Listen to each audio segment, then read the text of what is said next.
Welcome to the Apple Daily News. This podcast is created by Generative AI.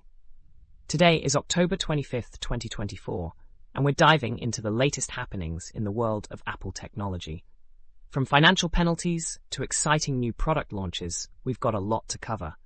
Remember, links to all stories can be found in the episode notes. Let's start with a significant development in Apple's financial services. The U.S. Consumer Financial Protection Bureau has fined Apple $25 million and Goldman Sachs $65 million due to the confusing user experience of the Apple Card. Despite Apple's reputation for simplicity, the card's design has been criticized for its complexity, highlighting the challenges tech companies face when venturing into financial products. This serves as a reminder that even giants like Apple can stumble in unfamiliar territory. In software news, Apple's upcoming iOS 18.2 update is set to bring more customization options to users worldwide. Initially thought to be exclusive to the EU, the update will allow all users to set new default phone and messaging apps. This change aligns with EU regulations promoting competition and user choice. The update also includes support for RCS messaging, enhancing iOS messaging capabilities, and offering greater user control over app preferences. Exciting times are ahead for Mac enthusiasts, as Apple announces a week of announcements focusing on new Mac products.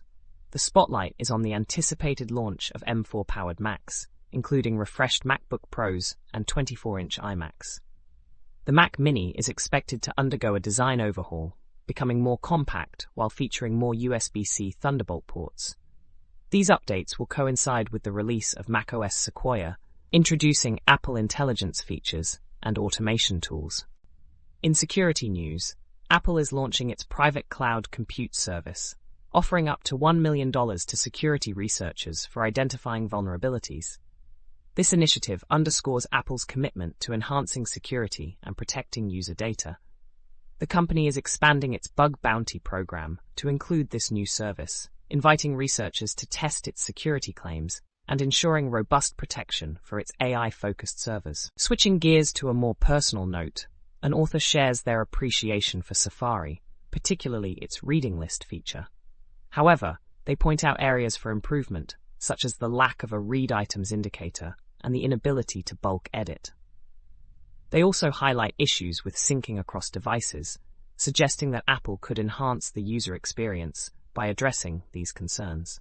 In a move to enhance child safety, Apple is introducing a new feature in iMessage for Australian users, allowing children to report nude images. This feature is part of a beta release and expands on existing safety measures. It aligns with Australian regulations requiring tech companies to monitor harmful content, marking a significant step in Apple's efforts to protect younger users. Lastly, we touch on a broader tech industry story.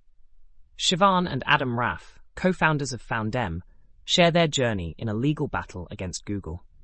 Their case led to a landmark ruling by European regulators, highlighting the challenges smaller companies face against dominant tech firms. This story underscores the importance of regulatory oversight in maintaining fair competition. That's all for today's episode of the Apple Daily News. We hope you found these updates insightful. Don't forget to check the episode notes for links to all the stories we covered. Join us next time for more Apple news and insights. Until then, stay informed and stay connected.